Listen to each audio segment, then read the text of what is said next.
Well, good morning, everyone. I think we'll go ahead and get started. Welcome. Thanks for being here bright and early with us today. I'm Mark Tollefson. I'm the Undersecretary here at the California State Transportation Agency. I see that we have a number of folks from the public joining, so that's great. Thank you for being here. I want to also thank our task force members for being here on relatively short notice since their appointments by the Secretary on December 8th. I think we've got a really impressive group of experts here in the field, and a group with very diverse opinions about what the future of transit in the state should look like, and then how to effectuate that. So I do expect some very robust discussions as we move forward. So really looking forward to our future meetings of this group. I'd also like to thank Secretary Omashawkin for appointing me to chair of this important body. I am really excited to dive in. The first meeting will be more of stage setting, getting to know our task force members, and then we will dive into more of the substantive content in our future convenings.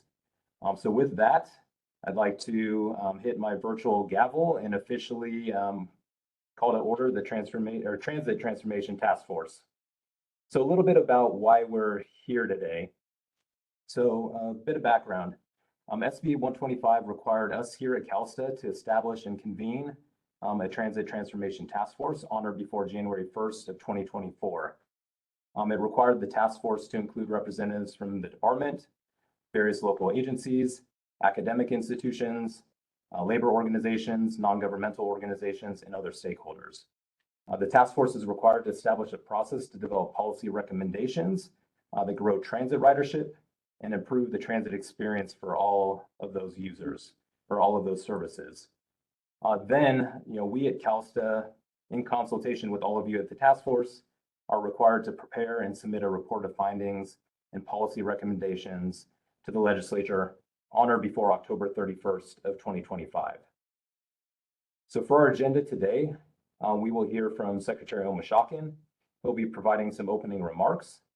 We will then hear from all of our task force members. And lastly, we'll discuss next steps before we get to public comment. And I'd like to go ahead and hold all public comment to the end of our agenda today. So with that, I'll go ahead and call the roll. So as I call your name, please identify that you are here. So I'll start going through the list. Kome Ajise.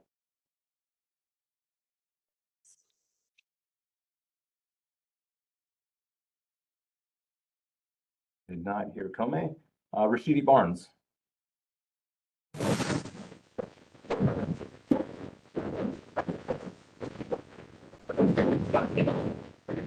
Let me just make sure the mics are working. Let's go back. Kome Ajise. Kome, are you on? Yeah, I'm here. Great. Can you hear me? Rashidi Barnes. I don't hear Rashidi. Alex Copeland. She's on her way. She's stuck on BART right now. Okay, thank you. Sharon Cooney. Here. Dean Griffiths. Here. David Sforza. Here. Tony Tavares. I'm here. Thank you. Laura Tokoff. Here.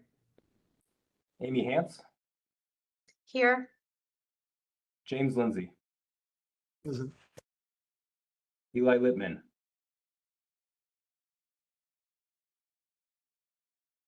Juan Matute. Here.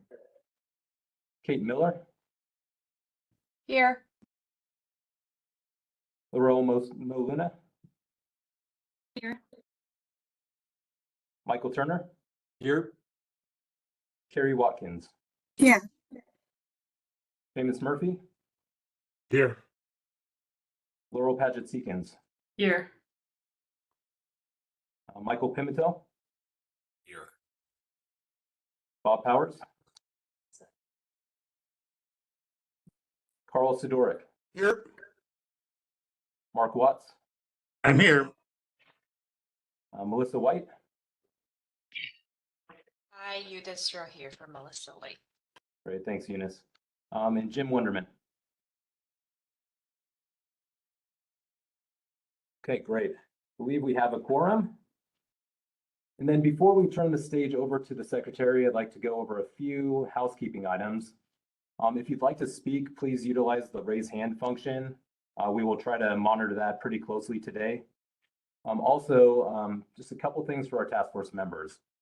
So you should have all received a notification late last week. That will just identify that this body is subject to the Bagley-Keene Open Meeting Act. That means all meetings will be open to the public, and members must adhere to all the rules and requirements concerning communications with the members of this body about any of the business that we conduct as part of this task force.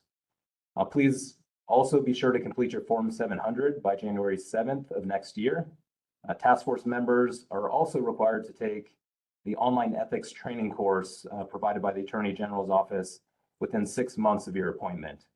And then any specific questions you have about everything that I briefly covered or anything that was in that correspondence from last week, you can direct any of those questions to our CalSTA mailbox at sb125transit@calsta.ca.gov. That is sb125transit@calsta.ca.gov. So that concludes our first agenda item. So I'd now like to turn it over to Secretary Omashakin to provide some opening remarks. Thank you, Undersecretary Tolleson. Hopefully everybody can hear me loud and clear. I am Tok Somashakin, the CalSTA Secretary. I'm excited to share this morning with you as we launch this historic effort for the state of California. Before I get to a couple of key points in my remarks that I want to make, I want to start off with just some brief appreciation and thank yous. And I want to start off with some of the people that you see on your screen here, in particular, the Undersecretary and Chief Deputy Secretary for Transit, Chad Edison. They really did all the heavy lifting to help establish this task force.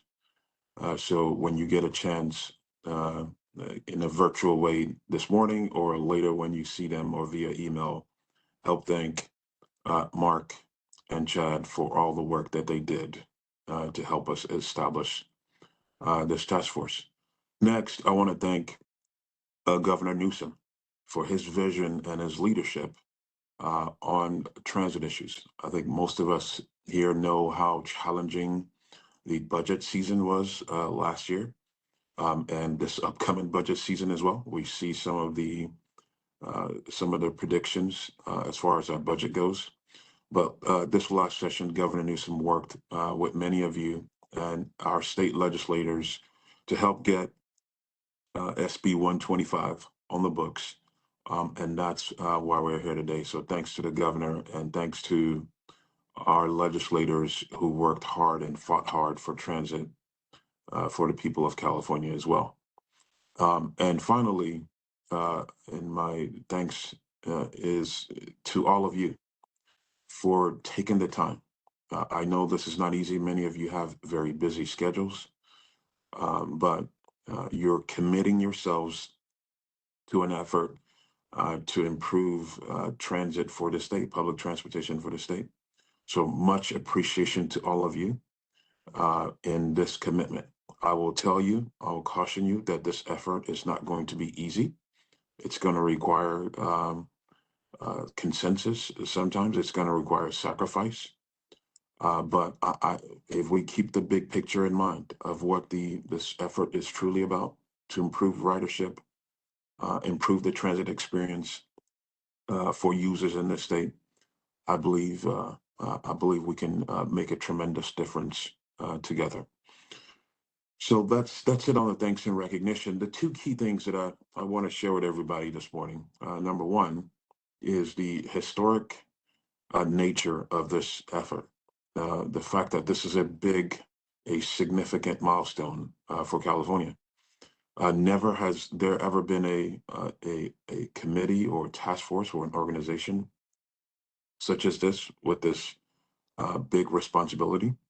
And it's my hope that in 5 or 10 years, when many of us who are on the screen are not doing exactly this task force work, that we've established a foundation in creating this transit transformation task force that will help transition transit to the best that it can be for the state. So we are, all of us here, we're the first to ever get this opportunity and effort. It's a big responsibility. Let's not take it lightly. Let's deliver for the people of the state. I know many of you who work in transit organizations, you're seeing a pretty good rebound post the pandemic, and some are not seeing that yet. But again, ultimately, the goal is to improve ridership, to create an improved experience for all riders, new riders, choice riders, non-choice riders in the state, and improve accountability for transit in California. So again, number one, the historic milestone and responsibility that we all have as this effort gets kicked off. Second and final, just continuing a little bit more on the importance of this work is the core four. Many of you, if you've heard us from the state speak, whether it be our leaders from Caltrans or CalSTA, many of you have heard us talk about the core four. And the core four, if you're not familiar with it, is equity, safety, economic prosperity, and climate action. The four most important things that we can be focused on every day in transportation for the state.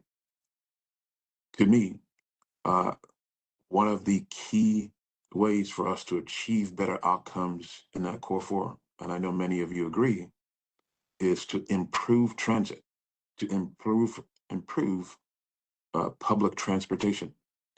And without going through a lot of details, I'll tell you exactly why this is so important. I got a chance to, like many of you, visit Asia and visit European countries over the last several years. And if you go to Europe in particular, for example, they've seen a significant reduction in crashes and fatalities and serious injuries on their transportation system. When we talk to them and say, well, how are you achieving this? Beyond the Vision Zero things that are outlined, Vision Zero goals and policies that are outlined, one of the key things they turn to is the fact that more and more people have access to transit and they use transit. So it's reducing crashes on the roadway, and it's saving lives by getting more people in rail, getting people in buses is making a difference as it relates to safety. When it comes to equity, we all know that affordable transportation is the key to upward mobility in the state and in this country. And so having affordable, accessible transportation is a key part of any improved equitable outcomes that we all want to see. When it comes to climate action, it goes without saying that not only is transit just in its general nature because it's mass transportation, it helps reduce emissions, but the more that we can get electric trains working, the more that we can get ZEV related buses on our system, we know it's going to improve GHG and reduce emissions in our state as well to improve environmental outcomes. And finally, as it relates to economic prosperity, we all know very well that if a community, a city, or state struggles with transportation, doesn't have a strong multimodal transportation, so it will suffer economically as well. And so for the economic viability of the state, transit is at the center of it. Transit is critical, whether it be a rural community, suburban or urban. Transit is absolutely imperative to the economic success of that community as well. So with that, that's to tie into the core four and the historic milestone and nature of this work. Again, I appreciate all of you. The Newsom administration is thankful for your service, and I know our legislators across the state are as well. So with that, Chad and Undersecretary Tillotson, back to you. Thanks for the work. I look forward to attending these meetings and some of the great outcomes that we're going to provide for the people of the state. Thank you. Well, great. Yeah, thanks, Secretary. I really appreciate your comments, your leadership in this area, and just as you commented, I mean, your remarks show just how important transit is, to the state. Really how important transit is, in embodying our, core four, and really appreciate this group of task force members joining us today. Again, taking time because this isn't going to be easy, right? But it is really important that we have leaders on the screen to kind of help us move forward and think of solutions to make sure that we have a viable transit system long term in the state. So with that, we'll move on to our third item, and really, we want to hear from you all, hear from our task force members. And I know our task force is quite large, so unfortunately, we probably only give a couple minutes to each member at this stage, but I'd like to have everyone just provide a quick introduction. So please state your name, your organization, and then maybe, kind of why you're interested in serving on the task force and what you want to kind of get out of this effort. So we'll go one by one around to the group. So I think I will start just in alphabetical order here. Kome, would you mind kicking us off? Oh, the curse of a last name. Good morning, everybody. Kome, I just say here. Can you hear me? Oh, good. Kome, I just say I'm the executive director at SCAG, the Southern California Association of Governments, the NPO for the Greater Southern California area. Task force, why? I agree with Secretary Mishaki, the importance of this venture. For us in Southern California, transit has been deemed the backbone of our mobility options going into the future. And it's continued to be in successive regional transportation plans that we've had over the last 10 years. We've made that commitment to transit. And in fact, our current plan that's on the streets in draft review has an overwhelming investment in transit, not just capital, but also in operations and maintenance. So how we keep transit as a viable option is very critical to us. And it's a necessary mobility choice that we feel takes us into the future for all the things that the Secretary talked about. Over. Great, thanks, Kome. Appreciate that. Let's go to Rashidi. Good morning. Thank you guys for the opportunity to be on this esteemed panel. My name is Rashidi Barnes. I am the CEO for Tri-Delta Transit. We're located in Northern California, specifically Eastern Contra Costa County. I look forward to working with this body. The state of California has a lot of opportunities to continue to build on its robust transportation network. Specifically here in the Bay Area, we have a lot to do, with regards to physical cliff and everything else that needs to be done for us to provide a tangible service for the folks in the Bay Area. So with that, thank you again, and I look forward to working with this task force. Great, thanks, Rashidi. Let's go to Alex. Alex, are you on? Yes, good morning, and sorry it was late earlier. I had some technical difficulties. I too am very thankful to be part of this task force. My name is Alex Bockelman. I'm the Chief Deputy Executive Director for the Metropolitan Transportation Commission. That's the MPO in the Bay Area.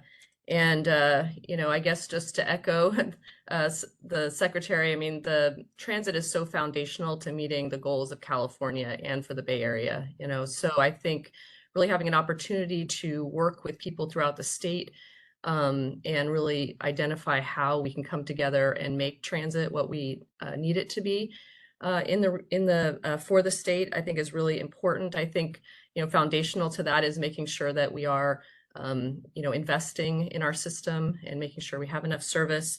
So yeah, I really look forward to also looking to see where there's alignment between sort of the statewide work that we're doing here, There's a ray of sunshine coming through in the Bay Area, so it's nice. The statewide alignment between the statewide work and the work that we're doing in the Bay Area, we did have a task force that during the pandemic, a Blue Ribbon Transit Task Force. We are now really working to implement a lot of what came out of that in partnership with everyone throughout the Bay Area, and also rolling out a new framework for strengthened collaboration through network management. So thank you and happy to be here today. Thanks, Alex. Really appreciate you joining us. Let's go over to Sharon Cooney. Hi, good morning. I'm Sharon Cooney. I'm the CEO of the San Diego Metropolitan Transit System. We're a multimodal transit system that covers most, about 75% of San Diego County. For 18 years, I've been working at MTS to better the transportation system here in San Diego. But I've also been working closely with the California Transit Association all those years to advocate on behalf of transit and to really try to build consensus statewide on what's best for advancing the cause of making public transportation a choice for all of our California state students. So, and ultimately what we want to see is that the California Transit Association can build on consensus and achieve while the whole SB 125 discussion is going on. And then we would like to see efforts to really instill and look through a lens of social equity as we approach this whole effort. So with that, I'll turn it back over. Great, thanks, Sharon. Really appreciate it. Let's move over to Ian Griffiths. Good morning. My name is Ian Griffiths. I'm Policy Director of Seamless Bay Area, which is an advocacy group here in the San Francisco Bay Area that promotes creating a world-class integrated higher ridership public transit system for our region and also across California. And really grateful to be part of this effort. One of the things that I'm really looking forward to and that I see this task force as being a unique opportunity to look into is to dive into how we can pair funding with institutional changes that can put transit in California and within our regions on a growth trajectory. We've done a lot of research on, and we spent a lot of time here in the Bay Area looking at how other countries and how other regions have created this virtuous cycle of increasing investment in transit and increasing ridership. And in particular, a delegation of Bay Area folks went to Switzerland last year. There was a group of experts that came over from Sweden. There's really great models to look at, and other countries, other states that are, you know, the same population as California that have created very strategic policies that have looked at how we promote greater integration of transit systems paired with significant investment, and really that's sort of the formula that I see as important for growing transit ridership in this state. So I think this is a really unique opportunity to have that conversation here in California, and it's a rare opportunity, and really now is the moment. So I really look forward to rolling up our sleeves and getting into these important issues with all of you. Great, thank you, Ian. Let's go over to Amy Hance. Well, good morning, everyone. Just like the previous speakers, I want to be clear on my sincere thanks for including me in what will be a historic opportunity to create some foundational changes for transit in the state of California. I'm the Deputy Director for General Services for the City of Clovis, and I oversee public transit and 2 other divisions. And I see my role on the task force as representing small urban and rural operators. We're located right smack dab in the middle of the state in the central San Joaquin Valley. And primarily here, operators are rural and have a whole different set of challenges. And I'm really looking forward to bringing forth some of those challenges and creating solutions that not only work for our highly urbanized area, but can also be applied and advantageous to our rural and small operators in the state of California. So again, thanks. It's great to see all of you, and I'm really looking forward to the work. Great, thanks, Amy. Thanks for joining us. Next up, let's go over to James Lindsay. Morning, everybody. My name is James Lindsay. I'm an international vice president for the Amalgamated Transit Union. I also am a vice president on the state AFL-CIO for the state of California. I represent 13,000 transit drivers and maintenance workers in the state of California through my primary job. In the secondary job I talked about, I represent all transit workers in the state of California. So I find it a pleasure to work here with all of you in trying to make transit a better place for everybody.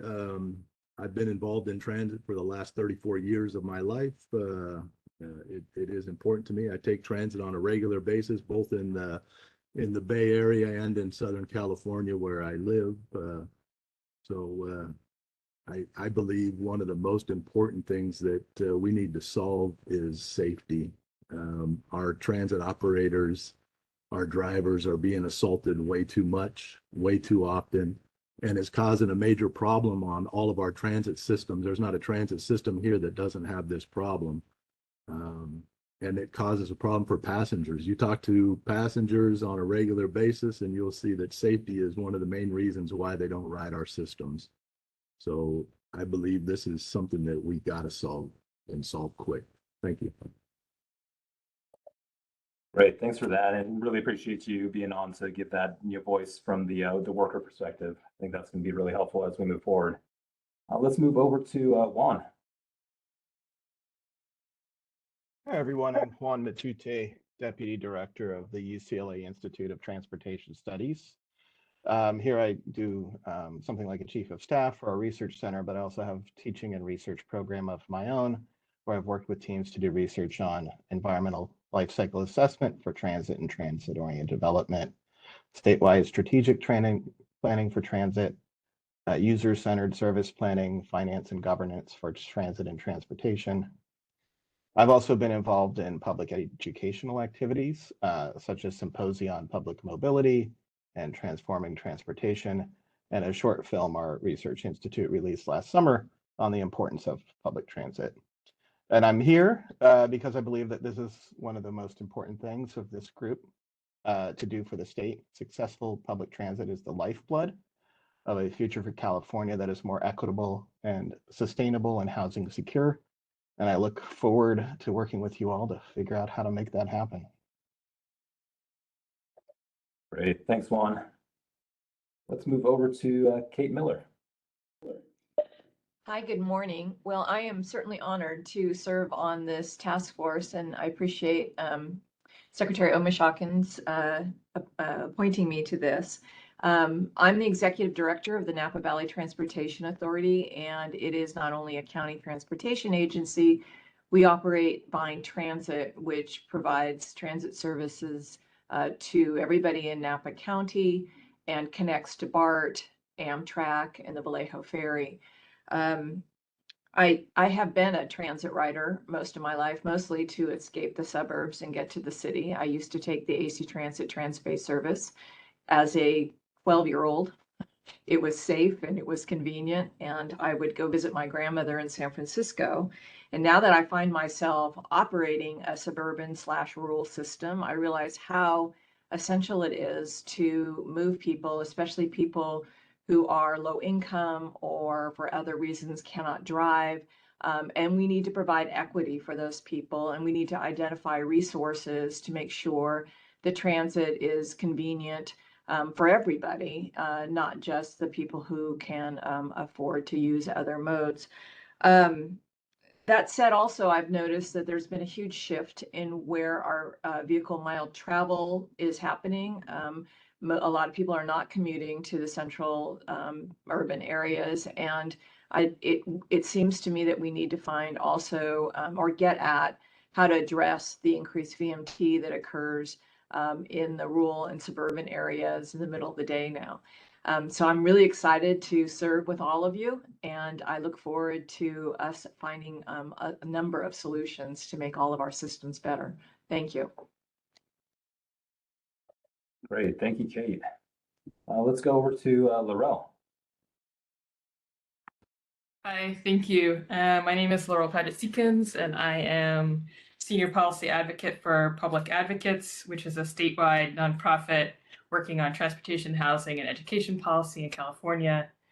In my 15-year career or so in public transit, I've worked in a multimodal transit agency, in academia, advised labor organizations, and now I'm working in advocacy, so I have a full perspective. Sorry, I'm getting some feedback. I think, but fundamentally, I come to this as a transit rider and a no-car household, and want to make sure that we have meaningful input for transit riders in this process, and that we're hearing from the people who depend on transit service and who want to take transit in California as we embark on this incredibly important task force, and really understand what are the barriers to providing the service that we need, including funding as well as the workforce issues that are preventing the level of service that we need. Thank you. Great, thanks, Laurel. Appreciate that. Let's go over to Laurelmo Luna. Hi, good morning. My name is Laurelmo Luna. I'm the Multimodal Services Director at RCTC at the Riverside County Transportation Commission. I think transit is at an exciting point in history right now. It's at a crossroads where it faces many challenges, from declined ridership from COVID to revenue shortfalls. And I think there's a lot of really great opportunities that will allow us to reshape our future. I think Riverside County is in a lot of ways representative of many communities throughout California. We have a diverse mix of urban and rural populations, as well as pockets of disadvantaged communities.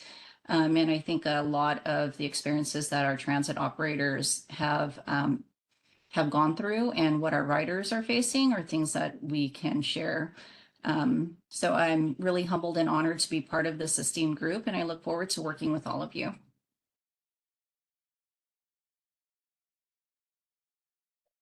Great.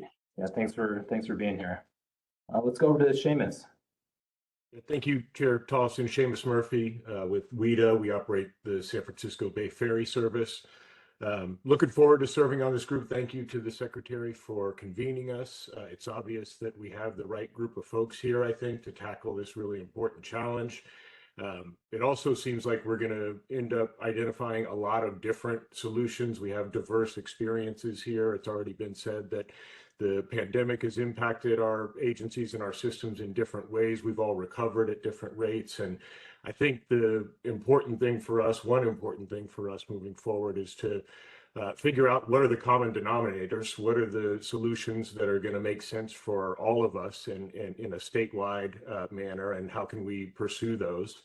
And then what are the solutions that are unique to different systems, and how can we really creatively develop solutions that will or streamline opportunities for those regional or local solutions to play out.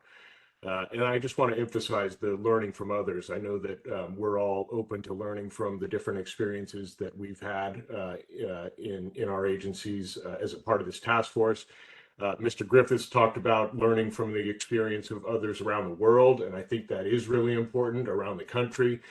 What have they done that has worked? What were the institutional and foundational policies that maybe helped them recover faster than we did in our regions and in our state? And then what can we apply from those lessons in a really accelerated way? Because some of us around the state are facing urgent crisis that needs to be addressed immediately. So again, looking forward to working with all of you, and thanks for the opportunity. Great, thanks for that. Let's go over to Michael Pimto. Good morning. It's good to be with everyone today. I'm Michael Pimentel. I'm the Executive Director of the California Transit Association. For some background, my association represents 220 transit-affiliated organizations nationwide. That does include in our state 85 transit and rail agencies. And I want to just start off by thanking Secretary Mashakin for appointing me to the task force, as well as Undersecretaries Tollefson and Chief Deputy Secretary Edison for the critical support they've provided in establishing this task force, and frankly, for moving the entire SB 125 program forward, including the year one investments authorized under AB 102. Now, from my vantage point, this task force is coming at a critical time for public transit in our state, as we all continue to work together to recover from the pandemic, and unfortunately, it's now lasting impacts on work preferences and travel priorities. As we engage as a task force, I'm particularly looking forward to engaging with the state and my fellow task force members on delivering policy and funding recommendations to bring our systems to full recovery and to address the myriad longstanding entrenched issues that have undermined the effectiveness and attractiveness of public transit for unfortunately too long. This is work that's critical, as others have noted, for our environment, for our communities, but also too for our state's economy. And I'll just say that I'm encouraged by the representatives the state has assembled for this effort.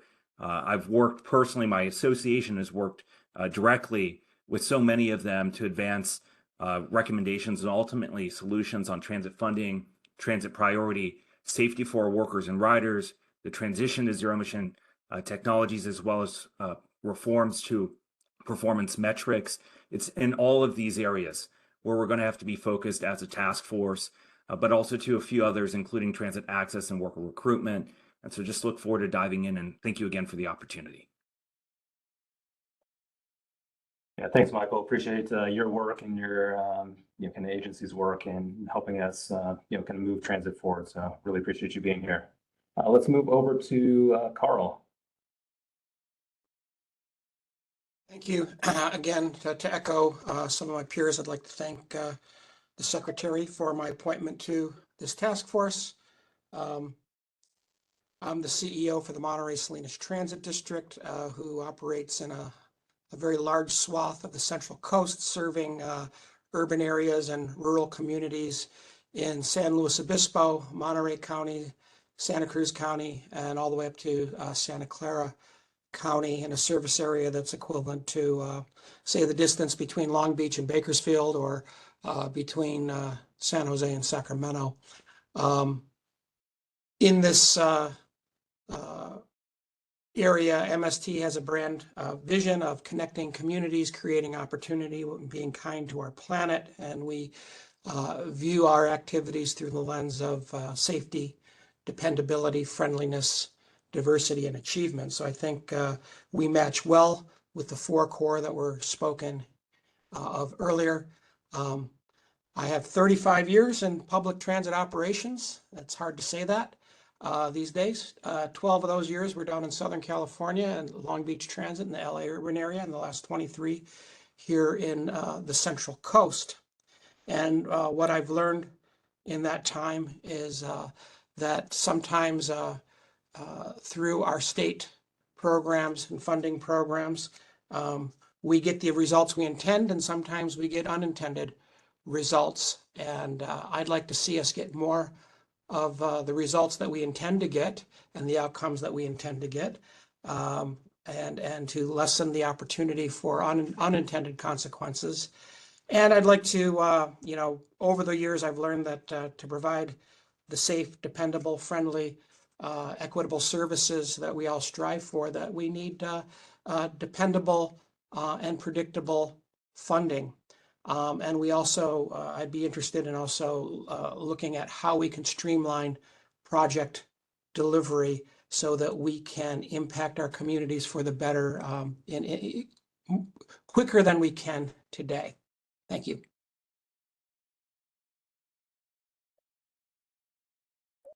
Great, thanks, Carl. Thanks for being here. Let's go over to David Sforza. Hello, my name is David Sforza. I'm the principal consultant for Assembly Transportation Committee. And I've staffed the previous two iterations of this task force, both with AB 1938 in 2022 and AB 761 in 2023. That is the basis for the language of what passed in SB 125. I want to thank the California Transit Association for working closely with us in the formation of that language and for the administration on seeing the value in this task force. The legislative interest of creating this task force really stems back to 2018, when the legislature started seeing several bills to exempt transit agencies from fare box recovery requirements, and the legislature increasingly seeing that using fare box recovery as a basis for transit efficacy was a failed system, something we've all clearly saw when we suspended fare box recovery requirements at the start of the COVID-19 pandemic. I worked on the Zero Traffic Fatalities Task Force and helped create that with our committee, and we saw the value of the recommendations. And so the legislature saw a unique opportunity with fare box recovery suspended to make sure that as we're looking at how long to extend that, removing the requirement for fare box recovery, to make sure that we had something to replace it. And because the value of transit, as the Secretary said, the four cores, equity, safety, climate, and economic prosperity, were important to our committee, to both my prior chairs and I believe with my new chair as well, to make sure that we have a system that promotes the availability for everyone to get around. I kind of want to expand on the equity requirement too. I just got back from New York, where I took public transit, and I was there for 4 days, and I walked 45 miles in those 4 days. Public transit also, through equity, improves public health. It gets us to walk more. It gets us to connect with our fellow human beings more, improving our mental health and our physical health. And I believe that's an important value in promoting a system that better interconnects us and keeps us healthy.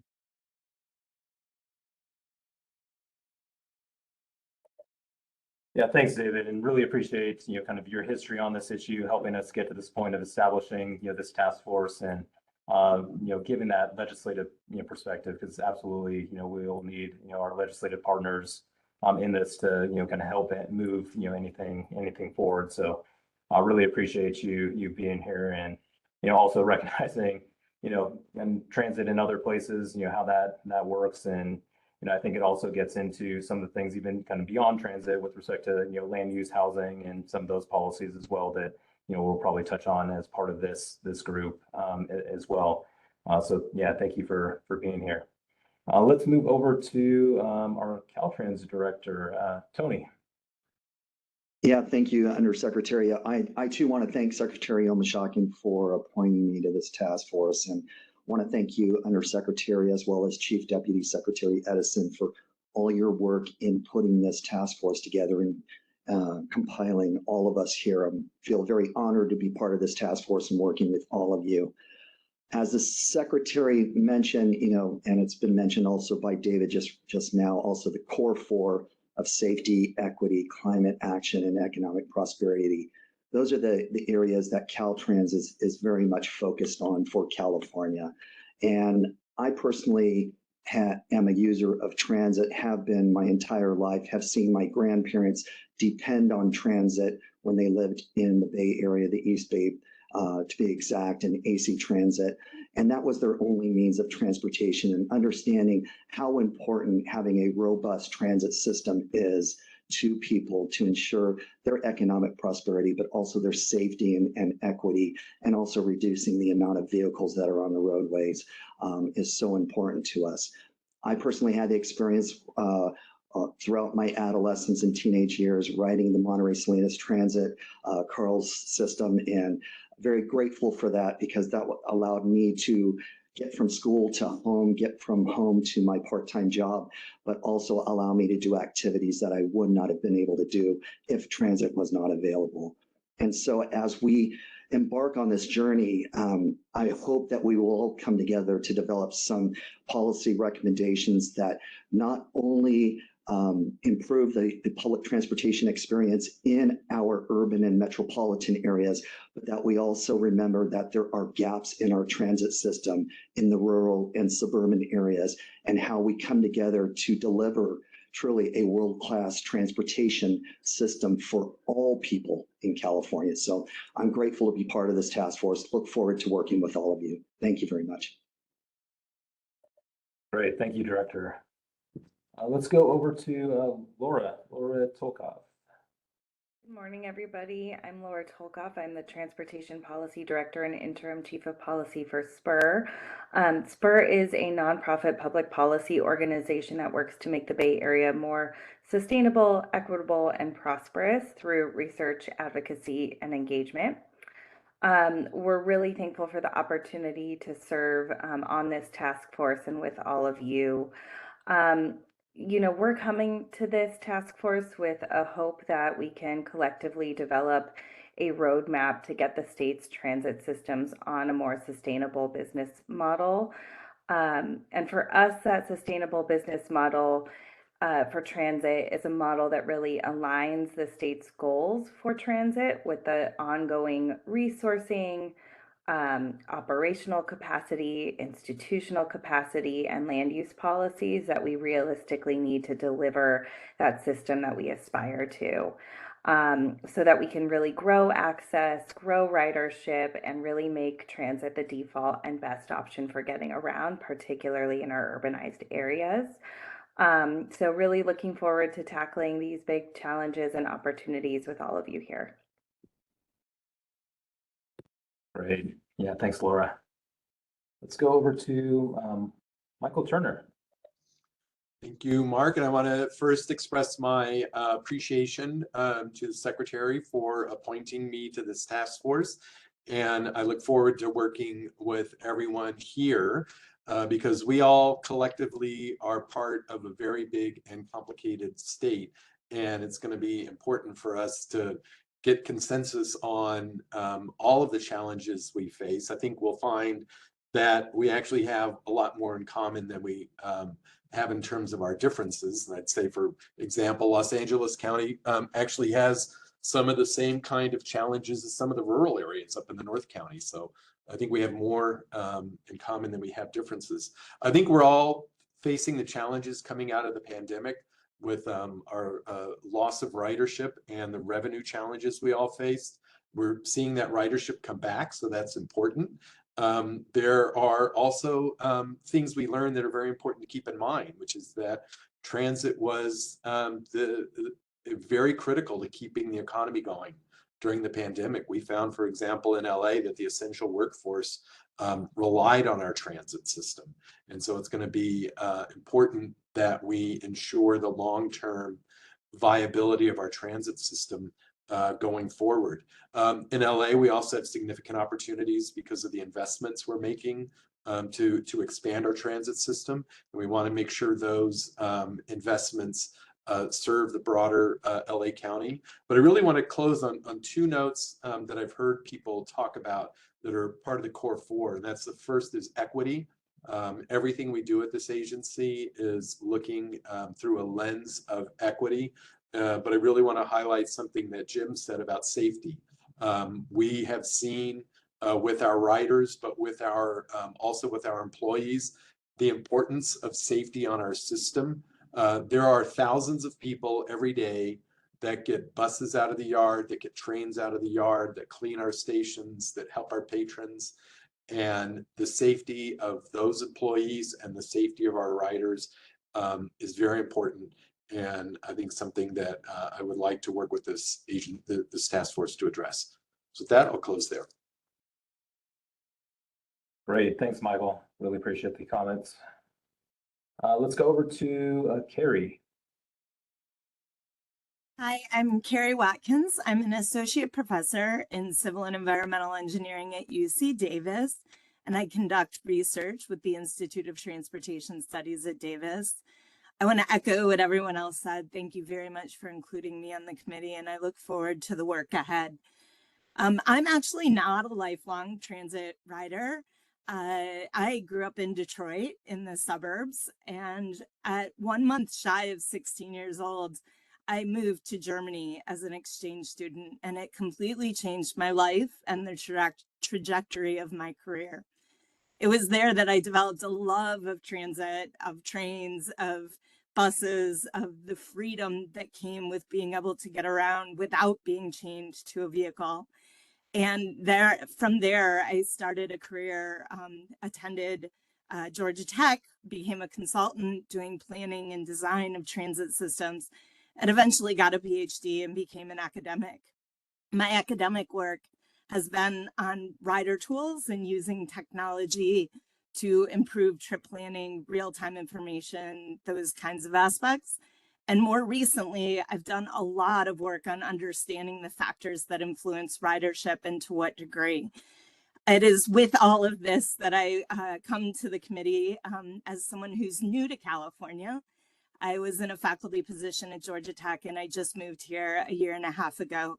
And so I'm extremely honored to be a part of this committee because I think it's my chance to really set the stage for my career here in California and to contribute to bringing science to policy.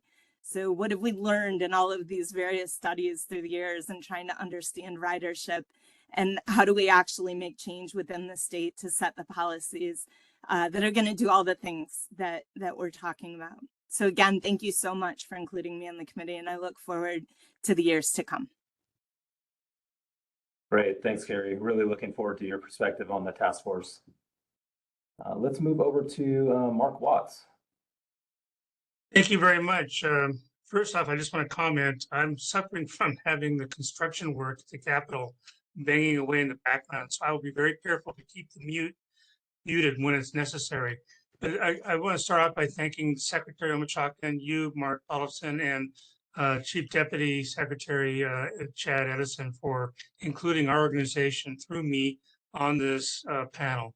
I not only have a long history of personally being involved in transit legislation from the 70s until recently through SB1 and later, but I also have a long history of advocacy, including transit organizations. So I know we're getting close to the end. I don't need to go any further. I will close by just commenting that we do bring the voice of the public sector labor organizations and the allied construction industry that work on building the facilities we're talking about, such as the recent RCTC Express Connector that allows express bus service for the first time between Corona and Orange County and back. So we are very, very supportive of being part of this organization, and we hope to help build a robust future for transit. Thank you. Great. Yeah, thanks, Mark. And then let's go to, I believe Jim Wonderman is on via phone. Jim, are you there?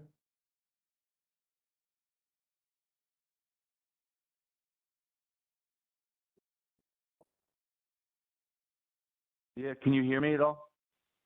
We can. Yeah, thanks, Jim. Okay, sorry about that. I tried to get on the video and I have technical challenges. But in any case, I'm glad to be here. I appreciate hearing all of the comments. I'm pleased the Secretary asked me to participate in this. I'm Jim Wonderman. I'm the President and CEO of the Bay Area Council, have been for about 20 years. The council goes back close to 80 years. And was largely responsible for the creation of BART, one of the two regional ferry systems in the Bay Area, which I chair on behalf of Governor Newsom, and Seamus Murphy, our executive director, spoke a little while ago. We were a group that was behind the electrification of the Caltrain system, which is a really important capital project in the Bay Area. We've been behind funding measures, including Regional Measure 3, which was the most recent bridge toll increase that supported, I think, 35 projects back passed by the voters in 2018. So there's a long history of advocacy for transportation out of the Bay Area Council, which represents about 325 of the Bay Area's largest employers mostly private sector, but a lot of public sector employers and universities and so forth to, collectively, make up this really important region. And, one of the things we were doing before the pandemic, we were involved with a major effort called FASTER, which had the vision of raising $100 billion in the Bay Area through a sales tax for a variety of, major improvements in most capital and largely capital improvements in the system. That was stunted somewhat by the pandemic at the time. But even before that, what we were seeing in our polling was an increased reticence on the part of the voters when it came to transportation funding. It was hard to get the public to 2/3. And when presented information, pro and con, the pro information didn't move the voters very much. The con information was devastating. And the information that was really impactful was largely around the disconnectedness of the system, its inability to provide for so many people who would use transit if they could. A lot of folks on this call, like me, grew up using transit. People prefer it when it works and gets them from where they start to where they finish, but when it doesn't, they don't use it, and many people find it unfortunate. It seemed to be that was really taking a toll on the public's willingness to engage in more funding. And then subsequently, of course, we had the pandemic. We lost ridership. We were fortunate the federal government came in to supplant. During the period, we advocated for what became SB 125, and urged the governor and the legislature to come in and support public transit. During this period, in the Bay Area, we're seeing some recovery in the numbers these days of riders, but it's still starkly less than what it was before the pandemic. People's habits have changed, and as a number of the callers have said, safety is a top issue, cleanliness in some cases, and how the reliability, how the system functions, those things all factor in. But safety is a really serious problem for public transit, and people don't want to risk their lives, and they'd rather sit in traffic and grip the steering wheel a little harder than take that that risk. So I think it's really behooves us through this process to do more than we've ever done before to address these kinds of issues and be able to say to the public going forward, we have come together. It's not business as usual. We're going to really make some very, very positive changes. We're going to figure out how to deliver capital projects, so many of which have gone over budget, in much more efficient, predictable ways. Those kinds of things, so that the public will then, in turn, get behind a funding measure, which I think most of us on the call probably believe we're going to need to do, but we shouldn't take it for granted that it's going to be easy, especially with the state in its current facing the fiscal issues that it is, and the public, I think, sensing economic tightness. Our work is in front of us. So I do appreciate being part of this. We want to see it through and play whatever constructive role we can. Transportation is really important to the economy, really important to business and employers, critical. And if we're going to be a competitive state, we have to present the best in public transportation. So I wish all of us luck in achieving that. Great. Thanks, Jim. Really appreciate you being here today. Appreciate your leadership on this issue in the Bay Area. And then before we kind of close out this item, I also do want to recognize a couple people on the line. So I know that we have Rod Lee stepping in for Bob Powers, the general manager of BART. So Rod, thanks for being here. And then we also have Eunice Rowe, who is sitting in for Melissa White today as part of the Senate Transportation Committee. So yeah, thank you both for being here as well. So we'll go ahead and move on to our next item on the agenda, which is next steps. And I'm just really encouraged by kind of the comments of all of our panelists here, all of our task force members, and really just the passion and expertise comes out. So I think we definitely have the right group to tackle this, again, huge task before us, but also this historic moment that we have and the work that will continue through this group. So a couple just items with respect to the next steps. So as mentioned, this is really our kickoff meeting, just the opportunity for us to get to know each other, for the public to get to know the members that are part of this task force.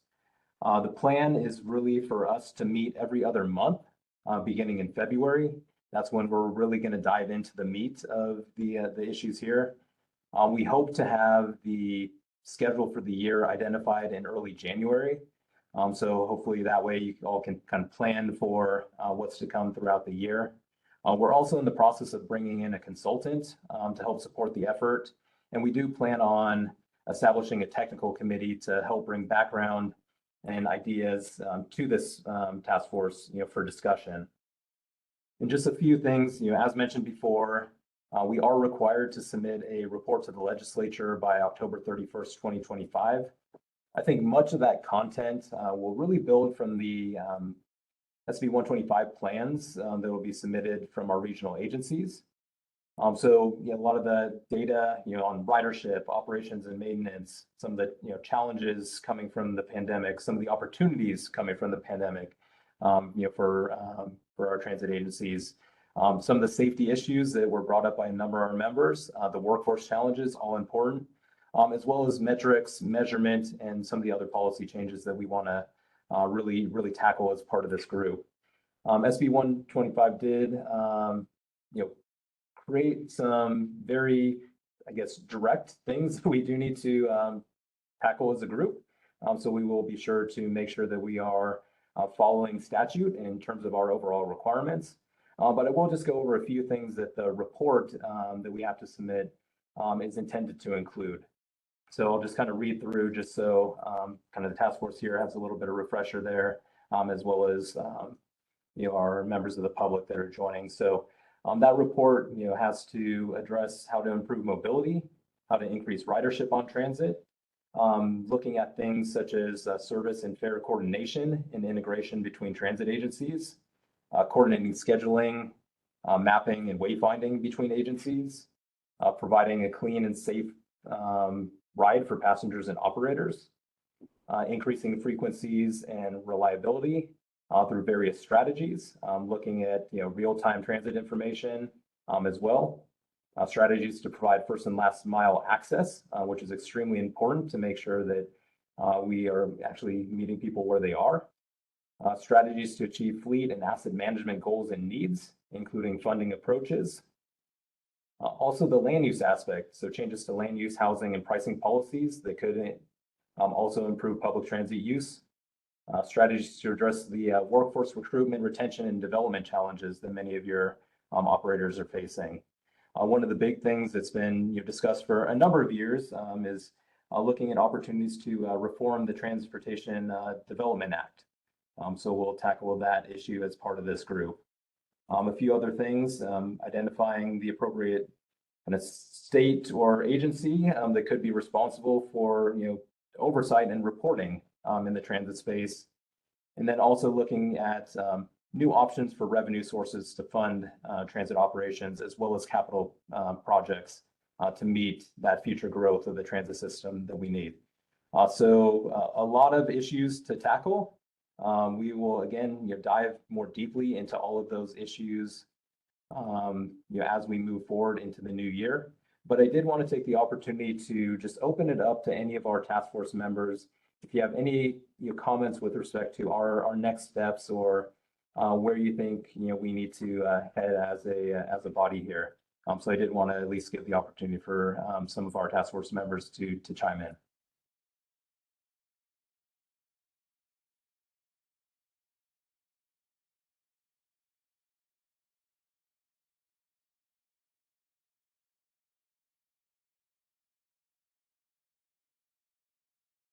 Hey, Mark, this is see Laura with your hand up. Thanks, Mark. So you mentioned that the task force will be supported by technical working groups. Can you say more about those working groups and kind of how we'll interact with them, and if there's particular supports that you're looking for, or types of technical assistance that may still be outstanding for that group that any of us could help offer support for. Yeah, thanks, Laura. That's something that we're still in the process of kind of working through what that might look like. As mentioned, we are in the process of bringing a consultant on board to also help support. But I will say that there was incredible interest in this task force, and a lot of other people who are very kind of passionate about this issue, other people who have a lot of technical expertise in the transit space that we really want to kind of also hear from them, not necessarily as kind of part of the formal task force, but something that we are working through. So more to come on that. We will be hopefully kind of sharing out more come January in advance of our February convening, but yeah, it's still a work in process at this point. Thank you.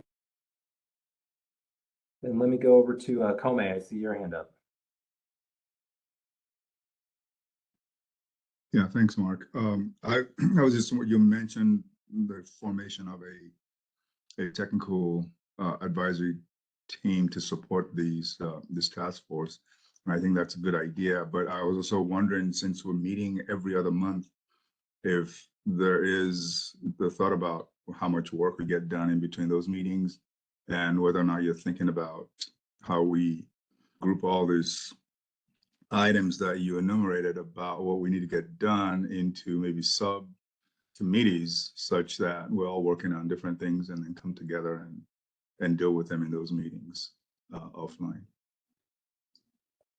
Yeah, thanks, Kome. And yeah, just, I mean, reading through that list, it is a daunting task before us. There is a lot for us to tackle, and a lot of items where it's not going to be easy to get to a consensus, and we'll have to figure out how we move forward. But I do think that there is an opportunity for us to consider doing some subcommittees of the task force itself. So that's something that we will contemplate. I think what I'd like to do is for our February meeting, before we dive into some of the particular subjects that we just outlined, is also talking a little bit about our governance structure and how we will kind of convene as a group as we move forward. So all really good points and things for us to consider. So yeah, appreciate those comments, Kome. Then let me pass it over to Ian. See your hand up. Yeah, thank you. So I hope and I expect that when you share more information about our agenda and upcoming meetings, I hope that all these things that are statutorily required by the legislation are framed in terms of an overarching vision of where we want to get to. What is the vision for future public transportation in California? That's not explicitly identified in SB 125, but I believe it's going to be important for us to, in order to have something that's exciting for the public, for the various stakeholders that are involved, for legislators to want to implement, having a clearly articulated vision kind of early in the process of this task force to sort of orient all of us towards a North Star of what is the long-term transformation that we want to see in this state, and how do these specific items that are itemized in the bill, how do those all work in support of an overarching end state that we're trying to achieve. So I think I'm hopeful, as you think more about the process, and as you have the consultant on board, that will be a very early step in the process, is convening, engaging this group somehow in the crafting of that vision, confirming the vision, endorsing the vision, and then constantly checking back and making sure that what we're delivering is working in support not only of the legislation, but in this vision that hopefully we can excite everyone around. Yeah, thanks, Ian. I think that's a really, really great point. And yeah, obviously, kind of this group, we need to be marching towards something. And the way that I always like to break things down is like, what are kind of those near-term things that we can do? What are the midterm and what are those long-term things, to ultimately get us to what you said, that long-term vision, that North Star of what we're trying to achieve. So I think that's a really good point, and something we definitely will try to kind of work through, not only with our consultant, but with this group to establish early on in the process.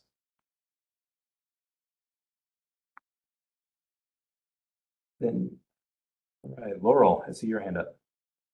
Hi, yeah, I was wondering, I'm assuming that when we say transit, we're including paratransit as well, and how, or if you're thinking about sort of the needs and costs of paratransit service differently than fixed route, or if it's broken out at all. Yeah, that absolutely needs to be part of the conversation, and really, kind of how are we, kind of supporting all users of our transportation system in the state.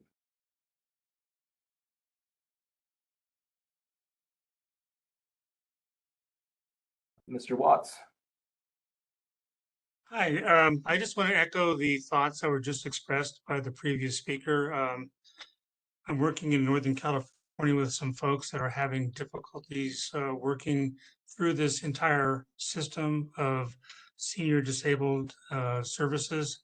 And I'm glad to hear that you're open to having that included in the conversation. Thank you very much. Great, thanks, Mark. Let's go over to Carl.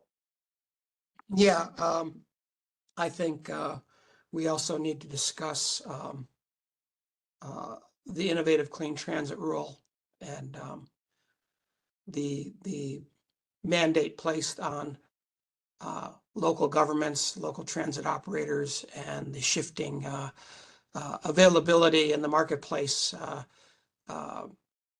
for actually getting that product delivered in a timely manner to meet the goals of the mandate. There may need to be some discussion on how achievable those goals are given the realities of the marketplace.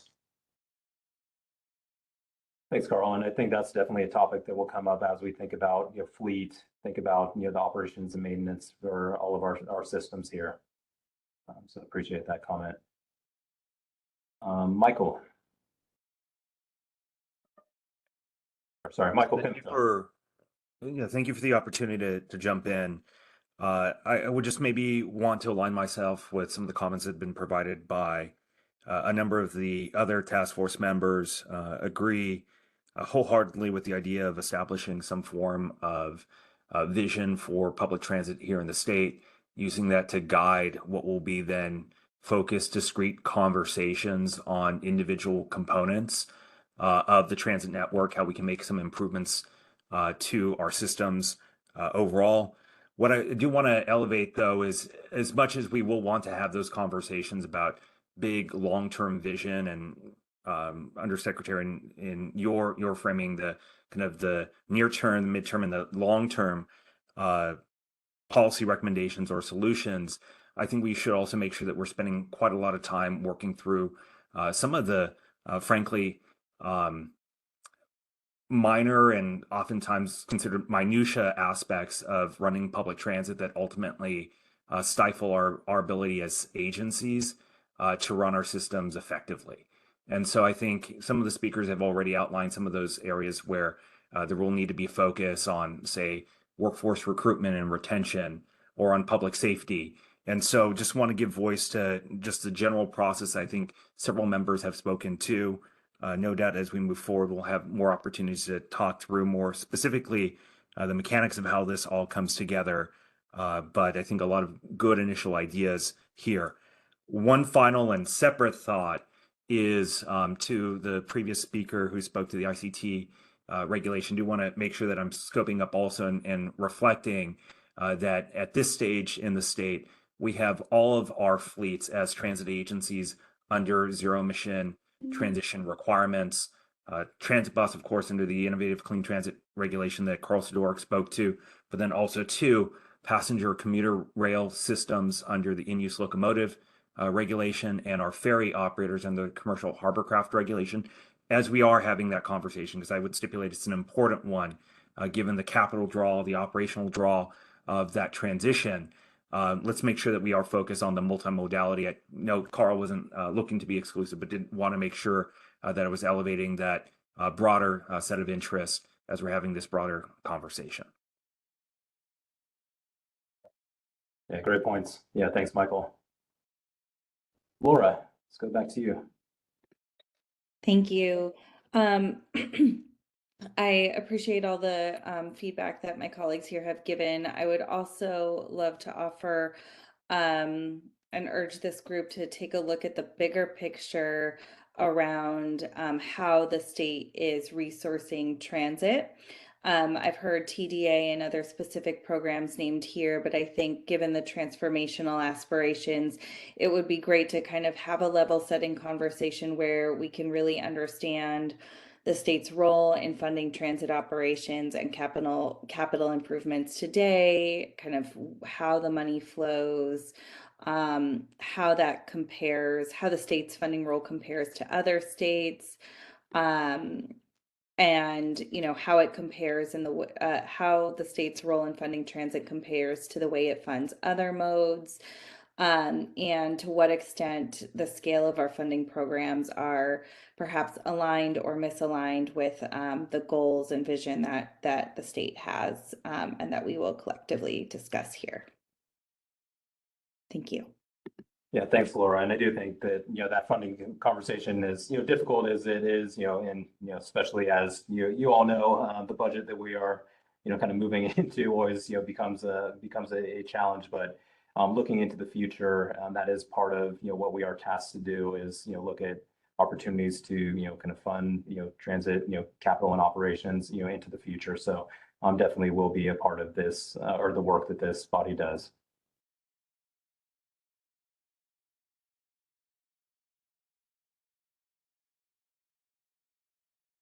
Right, seeing no other comments from our members here, I will go ahead and move to our next item, which is our public comment. So we will be monitoring the raised hands here.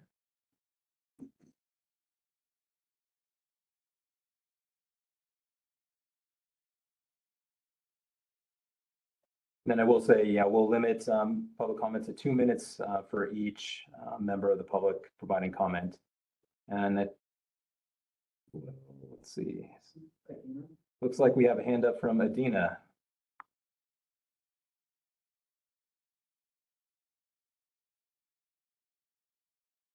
And staff. Adina Levin, I'm the advocacy director with Seamless Bay Area, and I also serve on MTC's Policy Advisory Council, speaking for myself with that hat.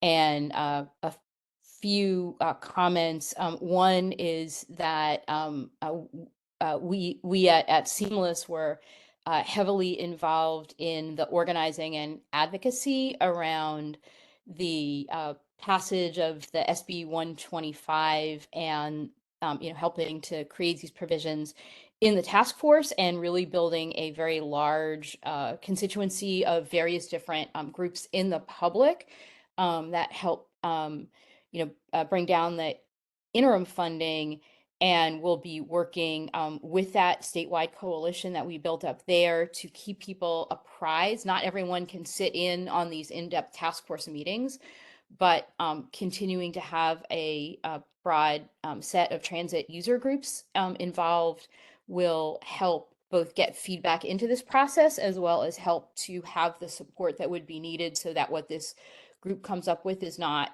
a report sitting on the shelf.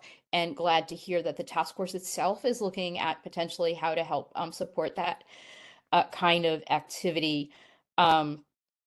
Glad to hear the mentions of the importance of transit operating funding and integration as key factors that can help increase transit ridership to deliver our environmental and equity and housing and other state goals. And there's some things that the Bay Area has been doing that may be relevant elsewhere around the state, as well as opportunities for the state to help support what we've been doing in the Bay Area.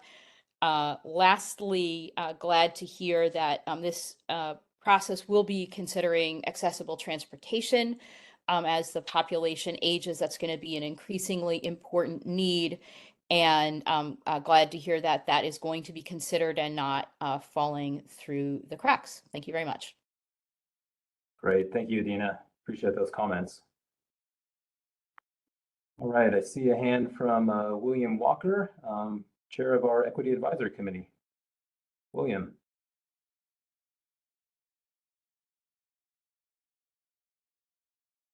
William Walker, I am the chair of the Equity Advisory Committee for Caltrans, CalStat, and the CTC.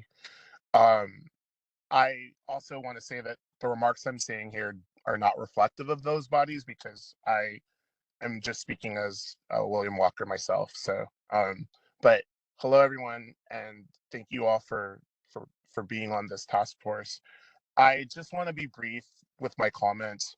I got my start working in transportation just as an 8-year-old, going to the Board of Supervisors in San Francisco before there was an MTA board, and to the Public Transportation Commission, which is what it was then, to ask them to not cut my bus line.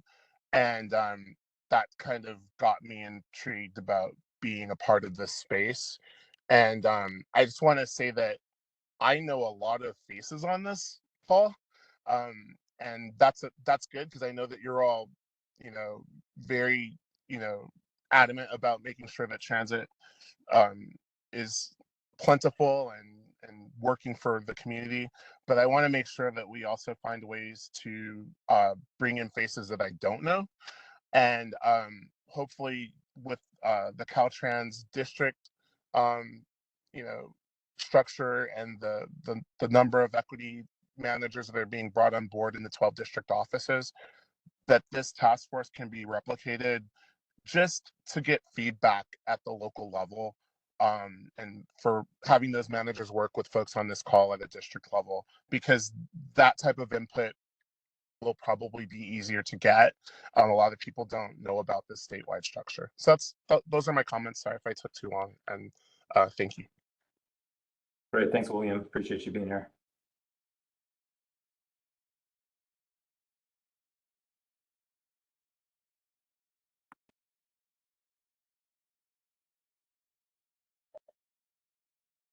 All right. Seeing no other public comment, I think that'll get us to the conclusion of our meeting. So really appreciate everyone being here. Again, appreciate all of our panelists taking the time. Thank you for your participation. Really looking forward to working with you all in more detail into the new year. I appreciate everyone from the public. Thank you for being interested in this issue. Extremely important as we move forward. So with that, I will go ahead and close our meeting today. Appreciate everyone being here and happy holidays. Thanks, everyone.